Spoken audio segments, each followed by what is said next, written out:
Preview spécial Sixers Hawks. La série entre le premier de l'Est et le cinquième qui a fait l'upset face au quatrième. Exactement.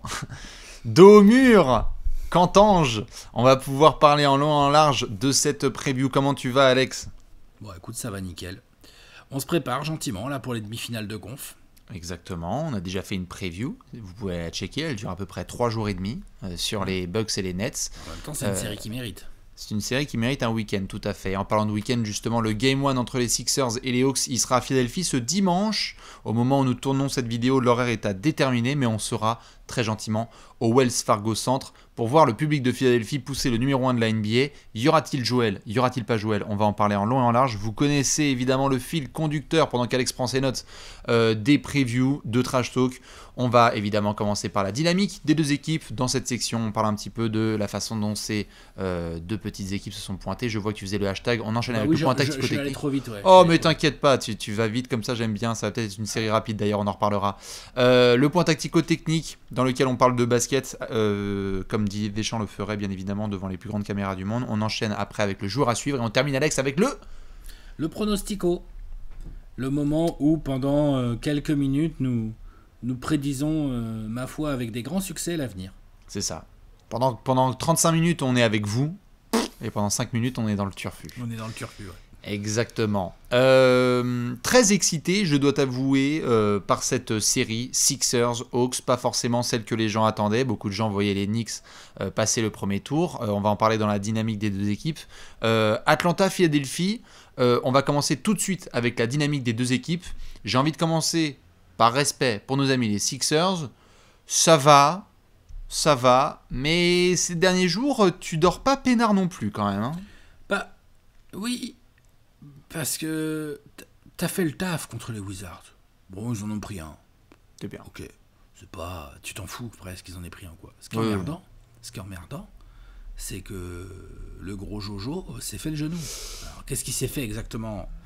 Pour l'instant, ça se veut rassurant, hein, côté Sixers. On n'a pas eu de sales nouvelles et tout, machin. En limite, tu sais, ils l'ont pas fait jouer au Game 5 contre les Wizards. Limite, c'est bon par précaution. Oui, tranquille. On n'a pas besoin de lui pour finir la série. On va finir sans lui. Ce qui était vrai d'ailleurs, puisqu'ils ont fini sans lui. Exactement. Maintenant, tu démarres une nouvelle série. T'as quand même un petit peu envie que ton meilleur joueur, qui était candidat au MVP, qu'il soit quand même en forme, quoi, qu'il puisse jouer, quoi. Qui a un peu sali les Wizards. Je pense que Washington, ils ont vu aussi ce que ça donnait les matchs où il y a Joel ou il n'y a pas Joel. C'est-à-dire qu'on ne va pas manquer de respect au poteau de la capitale. Mais Alex, si Joel Embiid ne sort pas en début de Game 4, c'est un sweep avec un balai, avec une serpillière et probablement un seau rempli de savon de Marseille. C'était un sweep total. Bien sûr, le pauvre Daniel Gafford ou Robin Lopez et tout, ils n'ont pas les armes. Et puis même les Wizards n'ont pas les armes collectives. Enfin, pour défendre ce genre de monstre. Complètement. Alex Len a dû lui aussi servir, ma foi, de canapé pour Joel sur certains matchs. Mais donc, du côté de Philadelphie, ça a démarré très très fort, notamment à domicile. Il y avait un Game 1 qu'on avait analysé un peu, on était à genre attention, Doc Rivers, les Sixers, comment ça joue un peu sur la pointe des pieds. Énorme Tobias Harris pour démarrer. Ensuite, très très gros Ben Simmons sur le Game 2 pour faire chauffer Scott Brooks et Bradley Beal. Il fait sa série, le Ben Simmons, hein, mine de rien. Ça va. Sauf au lancer franc. Oui, oh là là.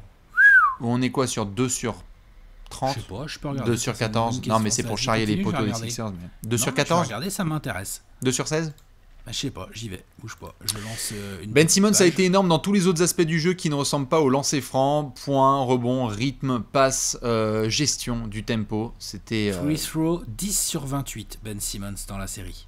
Ah oui, c'était un soir où il a fait un 2 sur. Ça fait 35,7%. Parce que nous avons eu du hack à Ben. Merci Scott Brooks pour ce grand moment. 7% de lancer. Ouais, tu sais qu'il y a un autre garçon aussi qui est très fort au lancer comme ça, et on s'y attend pas, c'est Luka Doncic. On en reparlera dans une autre preview s'il est toujours vivant, parce que Luka Doncic au lancer aussi c'est fort sympa. On a eu du hack Ben Simmons sur ce premier tour, merci Scott Brooks. On a eu des Sixers qui ont pu compter sur certaines belles performances. Tyrese Maxey qui a apporté un petit peu de punch en sortie de banc. C'est un vrai petit jeune celui-là. Bien sûr, on a eu Dwight Howard. Bien sûr, on a eu Dwight Howard qui a fait quelques belles perfs lorsqu'il fallait aider en backup. Un peu plus compliqué pour d'autres garçons, hein, tout ce qui est notamment la présence humaine de Mike Scott ou les productions de certains, un peu en dents de scie si on veut sur l'ensemble de la saison avec Furkan Korkmaz ou avec Shake Milton, qui a été bon pour la régulière. On attend un peu le Shake Milton qui agresse fort là sur les playoffs. Mais Philly a fait le travail en fait, t'as fait le travail en 5. Oui, ils ont fait le boulot, franchement, sans aucune surprise. Ils ont appuyé là où ça faisait mal, et même quand il a fallu finir sans Joel Embiid, ça n'a pas tremblé. C'est ça. Évidemment, on va en parler à plusieurs reprises dans cette série. Au moment où nous parlons, les mots officiels donnés par les Sixers sont les suivants, avec évidemment tous les experts en biomédical, puisque toi et moi, Alex, on a fait 13 ans d'études sur Google.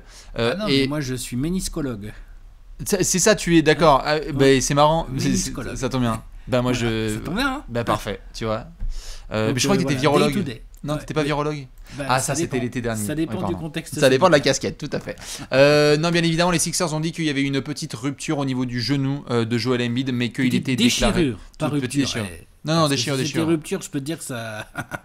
Je peux te dire qu'on aurait fait un apéro dessus, je te le dis. Tout à fait, déchirure. Mais ce que je veux dire par là, c'est que si. Tout à fait. Mais si je me permets notamment de sortir ce terme et que tu en sors un autre, c'est parce que tout le débat qui a eu lieu ces dernières heures et ces derniers jours du côté de Philadelphie et du landscape NBA, c'est qu'est-ce que nous disent les Sixers ? Qu'est-ce qui se passe vraiment ? Parce que une blessure comme ça, quand tu dis qu'il y a une déchirure et que tu es day-to-day,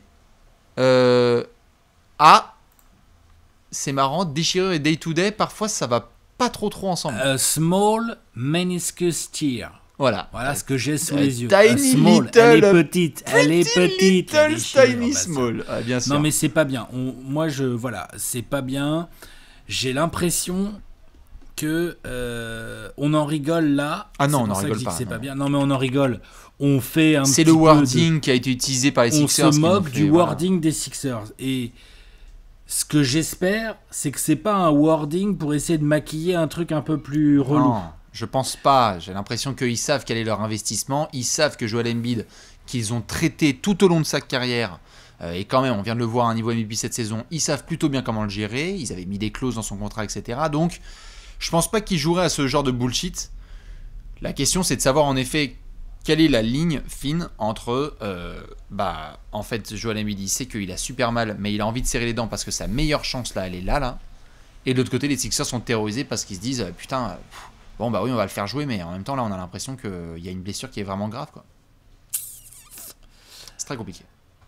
C'est très compliqué et donc ça c'est vrai que ça vient quand même sérieusement ternir la dynamique des Sixers qui était impeccable quoi. Je veux dire même quand les Wizards en prennent un là, qu'est-ce que t'en as à faire, c'est pas grave. Le vrai problème c'est Joel. Surtout qu'en plus, et on va en parler tout au long de cette preview, l'attaque des Sixers n'est pas une attaque d'une variété absolument incroyable et tout. Bon, tu peux avoir des soirs où Tobias Harris te fait des gros trucs. Seth Curry a bien fini ça. Tu vois, voilà, bien sûr et tout. Je te dis, ils ont des joueurs capables, hein, mais on n'a pas. Enfin, je veux dire, quand il n'y a pas Joel, c'est quand même vraiment une autre affaire et c'est complètement normal. Hein, le mec est tellement dominant. Donc maintenant, c'est vrai qu'il y a, dans la dynamique des Sixers, il y a un gros questionnement sur le ménisque de Joel Embiid. Qu'est-ce que c'est une small meniscus tear ? Est-ce que c'est c'est une petite déchirure du ménisque, hein, ça je l'ai. Est-ce que je veux dire, est-ce que c'est quelque chose qui te fait rater le match 1 et le match 2 ? Tu vois, genre, est-ce que tu joues le match 1 et tu te rends compte le lendemain que ça a trop enflé et en fait c'est chaud, bien sûr, en fait, ça va être très compliqué. Matchs. Exactement. On est sur un joueur qui a des antécédents au niveau physique. On est aussi sur une bête où DeAndre Hunter a eu ça au niveau ménisque, notamment dans la saison, ce qui lui a fait louper plusieurs semaines. Il ne fait pas 2m16 et il fait pas 120 kg. Donc c'est pas aussi non plus les mêmes. Une small. Tout à fait. On était sur une small. Il y a eu des comparos qui ont été faits. Après, il y en a d'autres. Hein. Il y a les histoires de Westbrook par le passé, etc. Ce que je veux dire par là, c'est que nous, sûr et certain, l'idée n'est pas de rigoler de ça, c'est de toucher du bois au maximum. Et on le fait pour les fans des Sixers et pour même les fans de basket du manière générale, parce que Joel est tellement exceptionnel cette saison qu'on a envie de le voir faire un gros run sur ses playoffs, que c'est la pire nouvelle qui pouvait arriver là, mais on espère qu'elle va pas être gravissime sur le long terme. Et on va surveiller dès le Game 1 ce que ça donne. J'espère bien que Joel Embiid nous a pas fait cette saison-là juste pour nous jouer Daniel Gafford en playoff, parce que sinon c'est clair qu'on va avoir un peu de sel. Et puis moi je peux te dire que je vais détester les Wizards à un niveau, mon frère. Je sais que c'est pas de leur faute, mais bon, moi j'ai quoi le rapport? Mais non, mais parce que évidemment j'ai envie de le voir contre d'autres équipes. J'ai pas envie de voir Joel Embiid contre Daniel Gafford, justement. Mais ils y sont pour rien dans la Mais blessure. évidemment qu'ils y sont pour rien, c'est normal. C'est juste que j'aimerais bien le voir justement là-dessus, sur cette série, et notamment lorsqu'on a fait la preview de Bucks Nets, où on a envie aussi de voir si les Sixers passent, ce qu'un Joel monstre de la conférence Est cette saison peut donner contre une de ces deux raquettes. Ah, tout à fait. Voilà pour la dynamique des Sixers. Maintenant, côté d'Atlanta, côté de la ville, de la capitale de Géorgie. tout à fait, ça passe en 5 face aux Hawks, après une série qui a été plutôt bien gérée par Monsieur Trae Young. Je pense qu'on peut le dire. Les Hawks, au début, se sont fait un peu peur, notamment sur le Game 2, où ça perd avec quelques choix tactiques de Nate McMillan dont on a pu discuter, qu'on a pu tacler, des shoots qui ne sont pas rentrés. Mais après, Game 3, Game 4 et Game 5, la meilleure équipe l'a emporté. L'équipe la plus profonde, avec le plus d'options, avec plus d'attaque et de défense, avec le meilleur joueur de la série, et avec les meilleurs seconds couteaux, en fait. Et une vraie maîtrise tactique. Ouais. J'ai bien aimé. C'est bien, J'ai bien aimé. C'est-à-dire que, bien évidemment, c'était vraiment cool comme série. Voilà. Bon, moi j'avais pronostiqué les Knicks, mais au-delà de ça, dans l'absolu, c'est pas une série dans laquelle je voulais absolument, tu vois, c'est pas Suns Lakers, quoi, tu vois. Dans l'absolu, j'aurais bien voulu avoir un vrai Randle dans cette série, un vrai Julius Randle, parce que je pense que ça aurait pu envenimer encore plus la série et qu'on aurait eu encore plus des... Je trouve qu'à partir du moment où les Hawks ont gagné le match 3 à la maison, ça leur a donné beaucoup de confiance. Les Knicks n'ont jamais vraiment trouvé. Et je trouve que derrière, je trouve que les Knicks n'ont pas fait des matchs à la hauteur des Hawks, quoi. Les Hawks les ont maîtrisés. Match 4 et match 5, ils les ont maîtrisés sans trembler. Dans le sillage, bien évidemment, de Trae Young, de Clint Capella aussi. Hein. Bien sûr. Attends, Clint Capella, il est passé pour Will Chamberlain, là, quand même, à plusieurs reprises. Hein. Il a fait quelques dégâts au niveau de la protection d'arceau. Il a bien nettoyé comme il faut au rebond. Il y a eu les apports d'autres garçons, parce qu'en effet, Trae Young tire la couverture à lui. Parce qu'on a eu en effet un très gros DeAndre Hunter. On a eu Kevin Huerter qui a fait une super série assez scred, notamment en sortie de banque. Et on a eu quelques petites choses de Bogdanovic et de John Collins, évidemment, les Gallinari, Lou Williams et compagnie qui ont fait le travail. C'est le groupe en fait complet d'Atlanta qui en fait a appuyé. Moi j'avais le sentiment qu'ils ont appuyé là où ça faisait mal pour les Knicks, c'est-à-dire que dès qu'ils ont vu une faille, ils se sont enfoncés dedans. Ils ont dit on va leur coller un run, on va provoquer des lancers et mettre nos 3 points. Une fois que ça rentre, c'était un déluge pour des Knicks qui malheureusement peuvent pas revenir quand ils ont 15 points de retard. Ils ont été capables de le faire à certains moments de la saison, mais c'est pas une équipe assez offensive pour rattraper. Atlanta a géré en fait. Et puis Atlanta a géré. Et puis tu vois, je sais pas si on lui a manqué de respect, mais en tout cas, on s'est pas mal moqué à plusieurs reprises de Nate McMillan quand il était aux Pacers. Quand on a fait le bilan après 2 matchs ensemble, où on a dit qu'est-ce que tu fous, McMillan, c'est quoi ses rotations et tout. Il a rectifié. Premièrement, il a rectifié. Deuxièmement, il a maîtrisé tactiquement sa série. Il a appelé les bons systèmes. Il a fait jouer son équipe comme il fallait qu'elle joue. On ne peut pas lui enlever ça. Ah non. Donc les Sixers doivent se préparer à ça. Bien sûr, parce qu'il y a... Bien sûr, vas-y. Et Doc Rivers doit forcément réfléchir à ça parce qu'il va avoir en face de lui une équipe qui ils sont pas favoris les Hawks pour moi contre les Sixers, faut quand même pas déconner, mais qui par contre sait comment elle va jouer, sait comment elle doit jouer et est prête à adhérer à ce que le coach va lui proposer. Tout à fait. Ça c'est une force. Dans la dynamique, évidemment, gros boost de confiance pour ce groupe, parce que même si on avait parlé dans la preview, quand tu as des joueurs comme Lou Williams ou Gallinari qui ont déjà connu, et Capella aussi, des séries de playoffs, on a quand même un groupe qui a découvert en majorité ce que ça donnait dans un gros Madison Square Garden. Beaucoup de joueurs des Hawks se sont exprimés tout au long de la série et en fin de série en disant franchement, là maintenant on sait ce que ça donne. Il n'y avait pas beaucoup de gens qui regardaient Atlanta sur la deuxième partie de saison, c'est-à-dire à partir du moment où Nate McMillan a pris les rênes de cette équipe. Atlanta, numériquement, avait un des 5 meilleurs bilans de la NBA depuis que Nate McMillan a pris les rênes. Après, évidemment, chacun son calendrier. Mais dans le jeu, que ce soit en attaque ou en défense, et même dans l'exécution, dans le money time, il y a eu une vraie révolution depuis l'arrivée de Nate McMillan qui s'est vue dans cette série, alors que ça aurait pu craquer un petit peu. Ça a été vraiment géré, et dans les propos tenus par les joueurs, t'as le sentiment que les mecs se sont dit genre, ok, Sur la série contre New York, bah, il y a 2 de nos 4 victoires qui sont dans un Madison Square Garden qui est plein à craquer, sous pression. Pour des premiers playoffs, ça apporte au niveau dynamique un niveau de confiance qui est énorme. Je respecte le Wells Fargo Center, ce ne sera pas la jungle qu'on a vue là au Madison Square Garden où c'était un niveau d'ambiance sonore et d'hostilité qui est quand même le top of the pop. Normalement, oui. Après, le Wells Fargo est capable de t'envoyer du sale aussi. Tout à fait. Après, ils n'auront même pas la même capacité à accueillir les gens, en fait. Non, exactement. C'est surtout ça. Mais même au-delà de ça, donc là, on parle du groupe et tout machin. Quand même, on va faire un petit passage sur Monsieur Triangle, quand même. Bah... C'est pas mal, ces premiers playoffs ou c'est moi? Écoute, il s'est fait insulter de tous ses morts.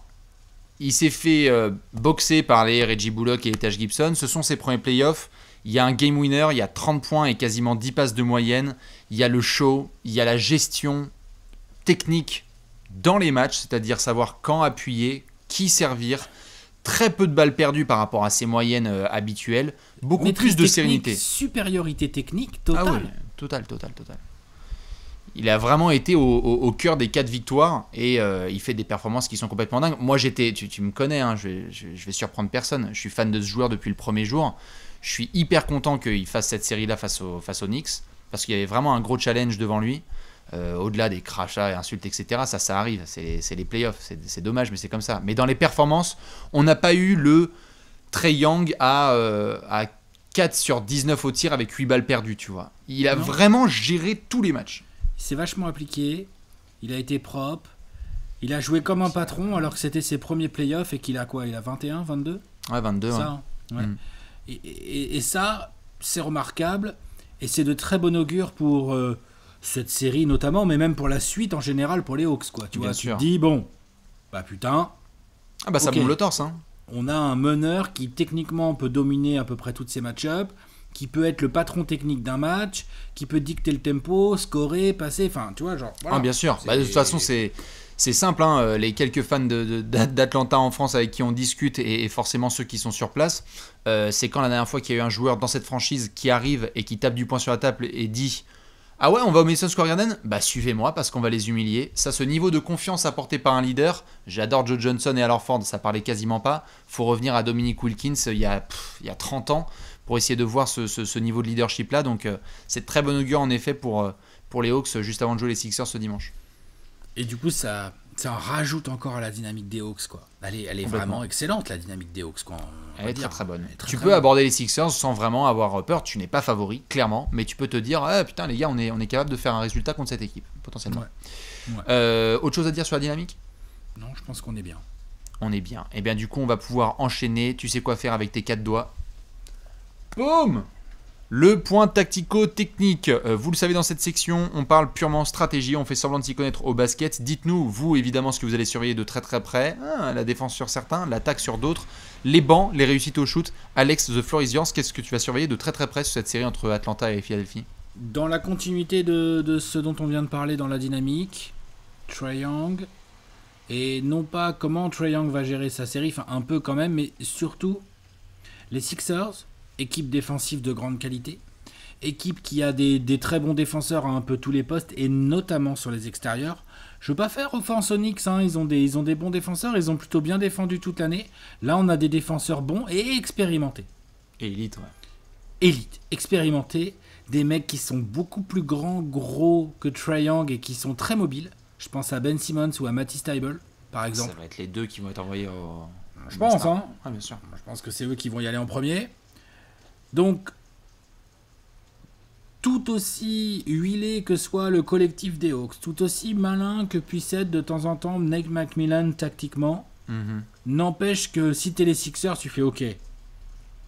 On n'a pas envie que Trae Young il tourne à 28 points et 10 passes, en gros. On n'a pas envie de ça. On a envie qu'il perde des ballons, on a envie de lui mettre une grosse pression physique. On sait qu'il peut un petit peu s'énerver. Autant il a du sang-froid, autant il peut un peu s'énerver, tu vois. Il a pas peur d'être made les game winner, mais il peut prendre une grosse faute technique débile aussi, tu vois. Donc il y a tout ça. Donc comment les Sixers, voilà, mon point tactico c'est ça, c'est comment les Sixers appréhendent Trae Young. Comment, vu la première série de playoffs qu'il fait contre une bonne défense quand même, les Knicks. Bien sûr. Les Knicks ont déjoué en attaque, mais c'est une bonne défense. t'es les Sixers, tu te dis, attends, genre le gamin là, il va débarquer chez nous et il va nous mettre la misère? Non. Bien sûr. Non. C'est mort. Donc eux, ils ont les intérieurs dessous pour verrouiller un peu l'accès au cercle, parce qu'on sait que Trae Young, il aime bien venir faire le feu follet, un peu à la Steve Nash, là, comme Steve Nash faisait dans les années 2000. Là, il se balade dans la raquette en gardant son dribble et tout, puis il attend la bonne opportunité pour mettre un petit flotteur ou la bonne passe, tu vois. Donc déjà, ça, ils vont vouloir l'interdire, les Sixers. Ça, tu vas l'interdire soit avec le premier rideau, ce qui va pas être facile, parce que s'il y a bien un truc que Nate McMillan a bien travaillé avec ses hommes, c'est les 1 écran, 2 écrans, 3 écrans, double écran pour que Trae Young puisse jouer. Ils ont raison, hein, c'est logique. Hein, voilà. Ou plusieurs écrans les uns après les autres, genre on a vu du Spain pick and roll ou des choses comme ça. Donc comment les Sixers appréhendent tout ça? Comment ils s'organisent? Quels sont les joueurs utilisés en premier? Ben Simmons certainement, Matisse Thybulle. Comment tu fais quand ça switch? Est-ce que tu switches vraiment sur Trae Young ou est-ce que tu essaies de forcer dans les écrans? Enfin, tout ça, ça va vachement m'intéresser parce que je pense que les Sixers, autant les Hawks, ils ont bien évidemment un coup à jouer et puis en plus, on va voir l'état de santé de Embiid et tout. Autant les Sixers, ils ont les moyens de devenir un truc vraiment relou pour Trae Young. Très très chiant. Bien non sûr. Pas qu'ils vont... Tu muselles jamais totalement ce genre de talent, hein, mais tu peux vraiment le faire chier. Ah, tu peux lui faire vivre ce que Julius Randle a vécu contre Atlanta, c'est-à-dire une vraie mise hors de zone de confort de la part des défenseurs et du staff autour de Doc Rivers de Philadelphie. On n'en a pas parlé dans la dynamique, mais il y avait eu quelques matchs, évidemment de saison régulière, très compliqués, parce qu'il y avait eu un match notamment où il n'y avait absolument personne. Tu sais, c'était les fameux matchs où il y avait le surlendemain, il y allait avoir le Tyrese Maxey Game contre Denver. C'était un des matchs, notamment l'avant-veille, où il y avait Joel Embiid. Les Covid Games. Exactement. Donc la seule victoire d'Atlanta, c'est contre une équipe de Philadelphie. Je vous conseille même pas de regarder le box score. Exactement.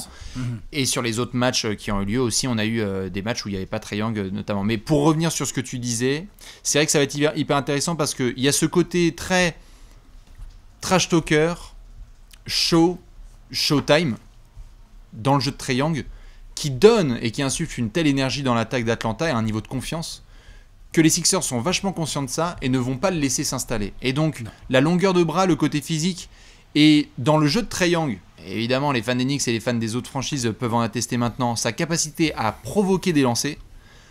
Comment ça se passe maintenant quand tu as des défenseurs vachement intelligents qui, eux, absorbent le contact et s'en foutent, en fait?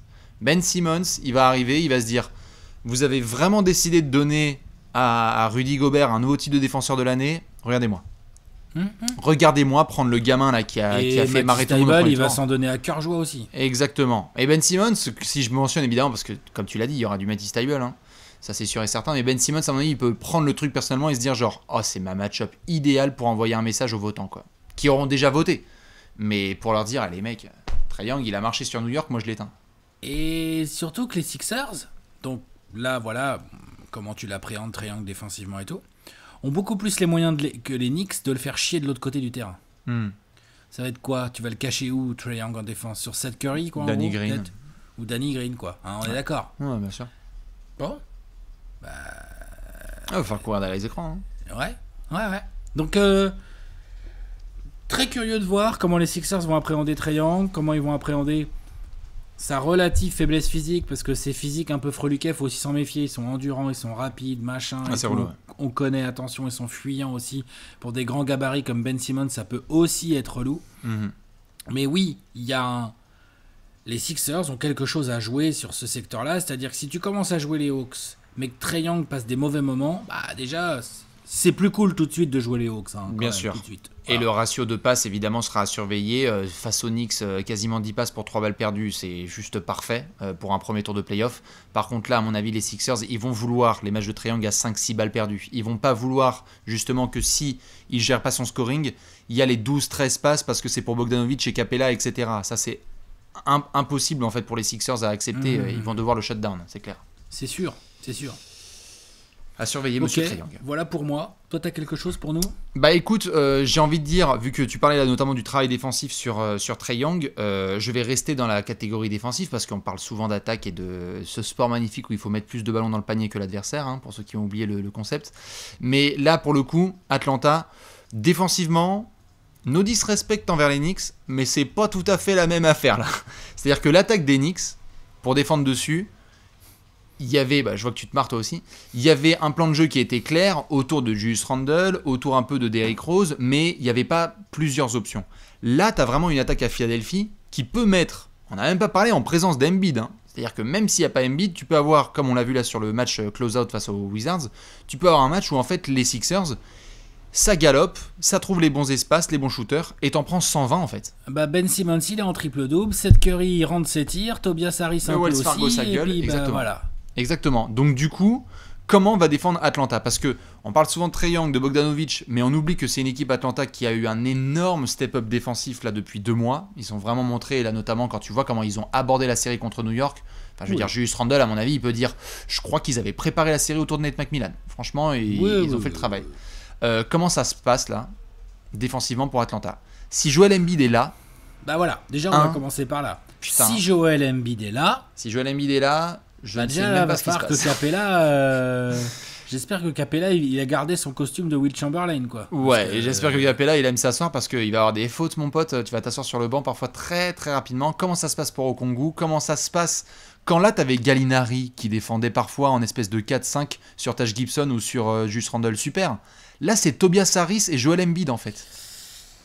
John Collins aussi. Hein. John Collins, il va avoir un rôle à prendre là-dedans. Va falloir. Hein. Bien sûr. Défensivement, Atlanta a quelques armes. Ils ont des gars, ils ont un front de courte avec DeAndre Hunter, Clint Capella et John Collins. Et certains gars ensuite sur le second rideau avec Solomon Hill et Onyeka Okongwu qui peuvent contribuer défensivement. Mais là, attention. Hein. Si Philly arrive à vraiment imposer son rythme en attaque, ça peut aller très très vite pour Atlanta qui a montré de belles choses dans sa moitié de terrain, mais... Putain, tu vois là, le Ben Simmons dont tu parles là, à pleine bourre. Surtout que le DeAndre Hunter, autant ses qualités défensives ont été magnifiquement mises en avant dans le travail de premier rideau et de sap qu'il a fait sur Julius Randle, autant je dis pas qu'il peut pas le faire sur Tobias Harris, mais déjà Tobias Harris c'est un joueur qui a beaucoup plus d'expérience, qui saura beaucoup mieux appréhender ce genre de défenseur, ça c'est sûr, avec un shoot à mon avis, enfin il sait mieux les choisir et tout, enfin il s'adaptera mieux, et en plus c'est pas à partir du moment où Joel Embiid est là, t'envoies pas DeAndre Hunter sur la première option, parce que la première option c'est Joel Embiid et tu vas pas envoyer DeAndre Hunter sur Joel Embiid. Non, c'est ça. Donc effectivement les Hawks vont avoir des... Ah ouais, il va y avoir des questionnements défensifs, ouais. C'est-à-dire que, par exemple, typiquement, Joel Embiid il est là. On vient de parler du fait que Joel Embiid il s'était amusé avec Alex Len, Robin Lopez, Daniel Gafford, etc. Quand t'as 2 fautes chez les Wizards pour Daniel Gafford et Robin Lopez, bon, ok... Mais tu te reposes quand même encore en majorité sur Westbrook et Bradley Beal. Quand tu as 2 fautes pour Capella, ça fait chier. Que ce soit en attaque ou en défense, c'est relou. J'adore Okongwu, j'adore Gallinari, j'adore John Collins. 2 fautes pour Capella, c'est... Les minutes qui vont avoir lieu sans Clint sur le terrain, ça va être une orgie. Et ce qui est sûr, c'est que Donc, qu'est-ce que c'est? Est-ce que si Joël est là, est-ce que tu doubles assez rapidement Joël pour protéger un peu Capella et obliger Danny Green ou je ne sais quel autre gars à mettre ses tirs, par exemple? Vont se permettre. Ouais, bien sûr. Ils vont se permettre. Ils vont essayer de faire shooter Joel Embiid à 3 points et de lui faire sortir la balle dès qu'il se fait doubler. Ils l'ont fait un peu sur Julius. Ils l'ont fait dans d'autres match-ups précédemment en saison régulière.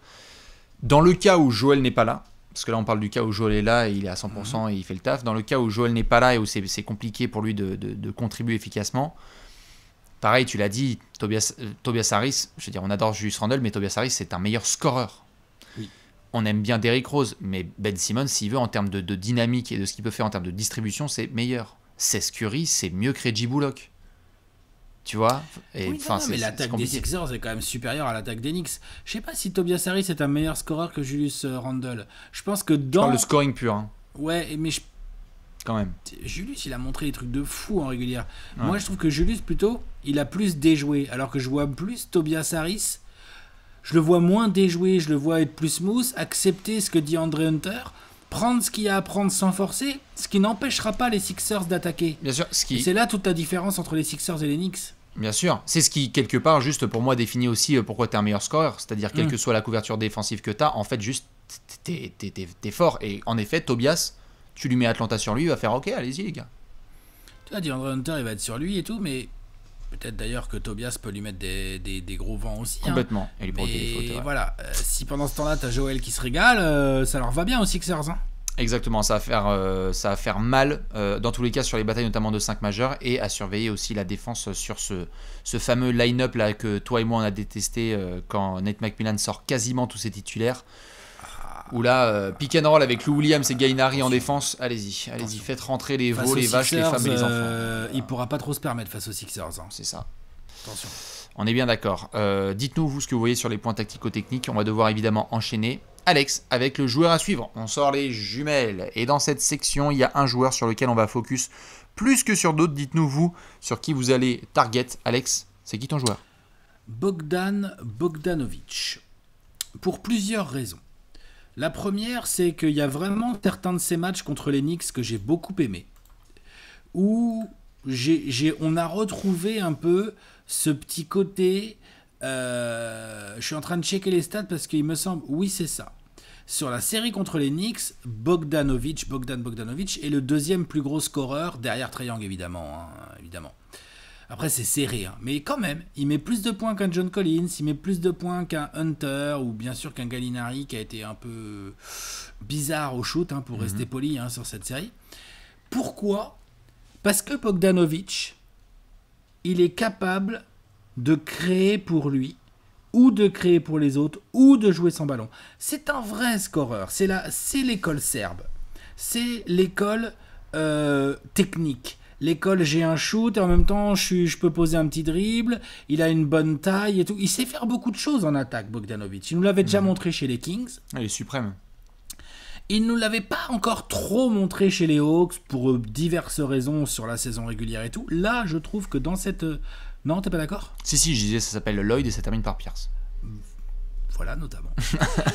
Là, tu vois, contre les Knicks, dans des moments importants, peut-être avec un Trae Young sur le banc, ou à côté de Trae Young ou quoi, il y a eu des moments où je me suis dit, ah ouais, ça, là les Hawks, ils sont chiants à défendre. Ouais. Parce que non seulement t'as Trae Young qui emmène des pick and roll, des machins, mais en fait, tu laisses un Bogdanovic un peu chaud dans un corner, pas terrible. Trae Young est pas sur le terrain, Bogdanovic, il va monter la balle, il va tenir, il va prendre un petit écran et tout. Tu vois, donc, c'est mon joueur à suivre. Il y a, comme dans toutes les séries, on arrive en demi de conf et tout, il y a plein de joueurs à suivre. Mais moi, c'est mon joueur à suivre parce que je pense que si Bogdanovic peut profiter de certaines match-ups qui vont lui être offerts, c'est-à-dire du Seth Curry, du Danny Green un peu vieillissant, tu vois ce genre de match-up là, de temps en temps du Tyrese Maxey, il défend pas trop mal Tyrese Maxey, mais il est jeune, il a encore besoin de se faire un peu les dents et tout.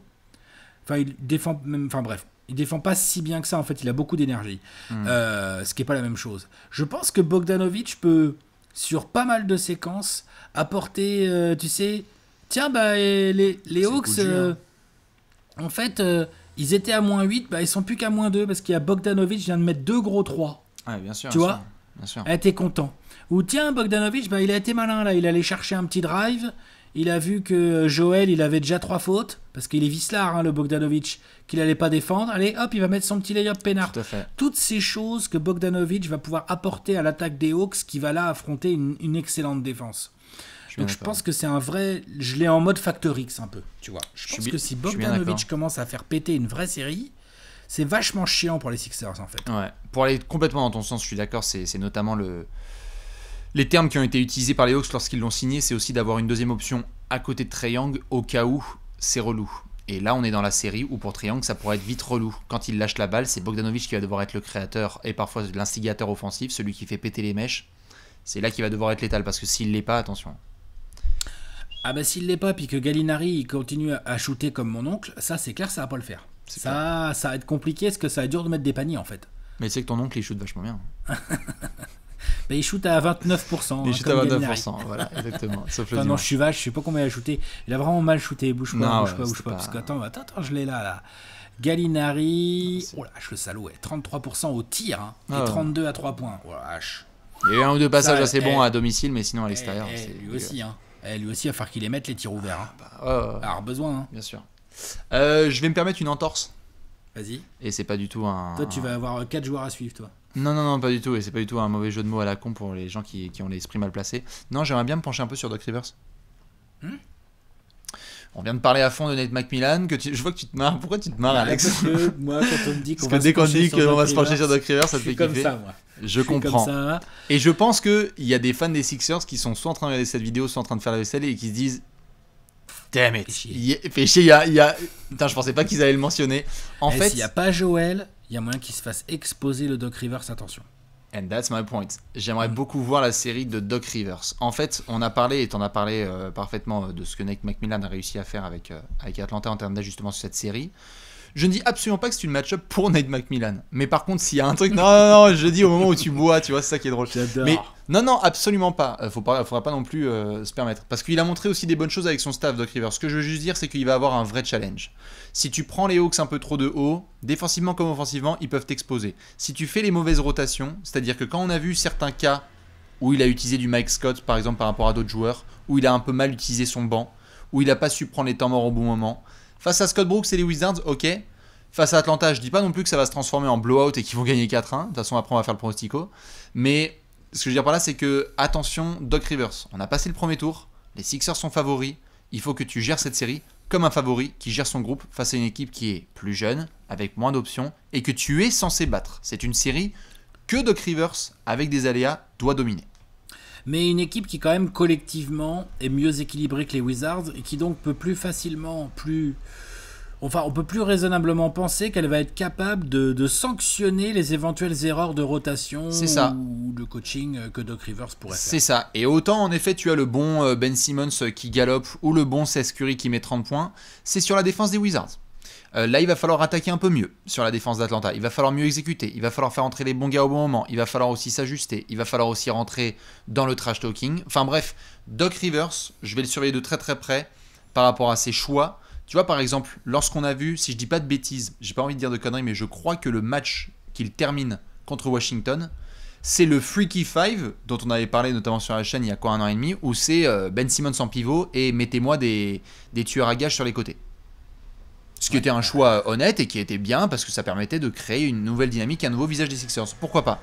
Pourquoi pas hein. Si tu as pas Joel Embiid sur le début de série, quel est le line-up que va présenter Doc Rivers? Est-ce qu'il va se dire, bah oui, voyons, on va mettre du Dwight titulaire tout de suite et puis on s'en fout. Et on va lui donner la balle au poste. Et on va lui donner la balle au poste.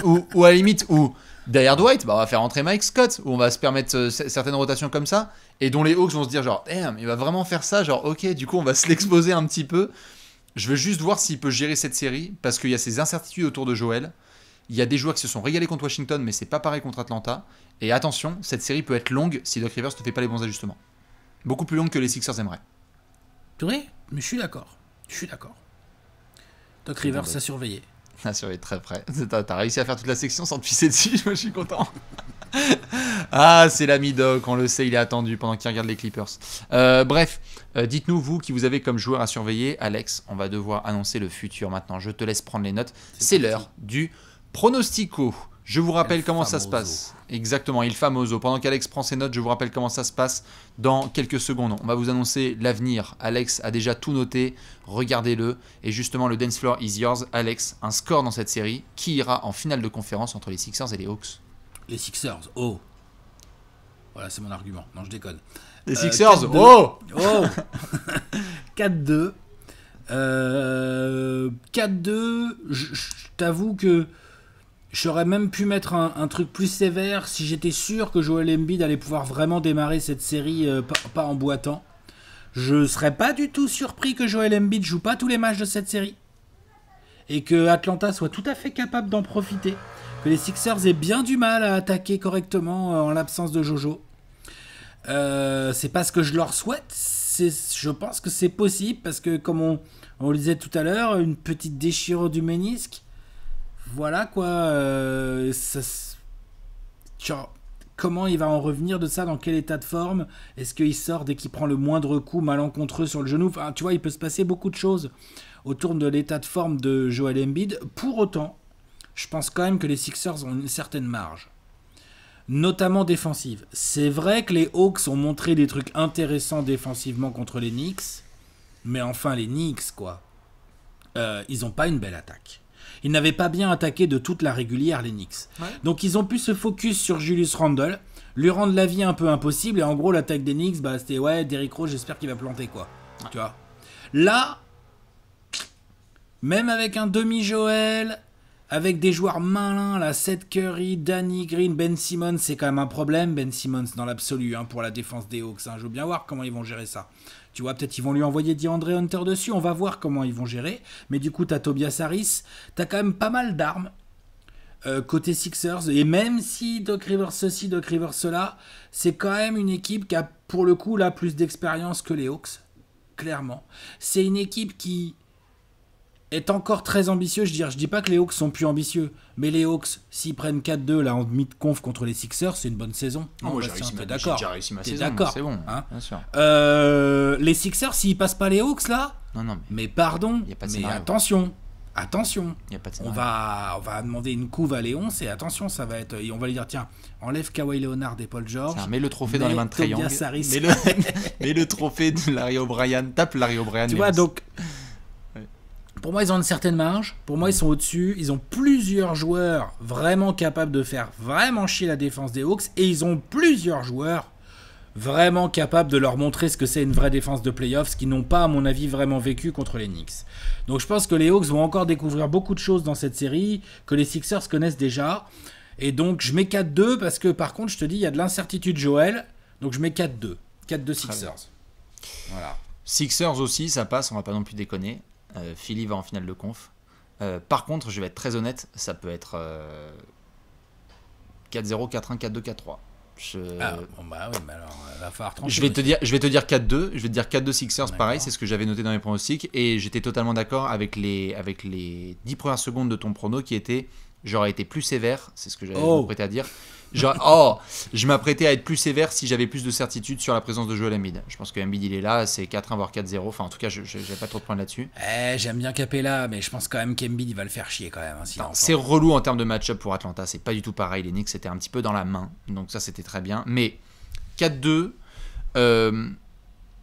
je pense que Atlanta peut faire durer la série, notamment grâce à son banc. Je pense que au niveau de l'apport du banc, si ça se débloque un petit peu du côté d'Atlanta et qu'il y a ces bonnes minutes de Lou Williams qui connaît bien Philadelphie, qui va vouloir aussi rappeler comment ça se passe. C'est un vétéran, c'est un malin sur une grosse défense. Lui, il s'en fout un peu. Hein. Tu lui mets une grosse pression, une grosse défense. Il s'en fout un peu, lui. Il s'en fout un peu, il prend ses lancers, il va à son rythme, il fume sa clope. C'est bien pour attaquer, par contre, quand il y a Lou Williams sur le terrain. Tout à fait. Mais ce que je veux dire par là, c'est que sur le banc pur, j'aime bien Shake Milton, j'aime bien les gars, etc., qui est du côté de Philadelphie.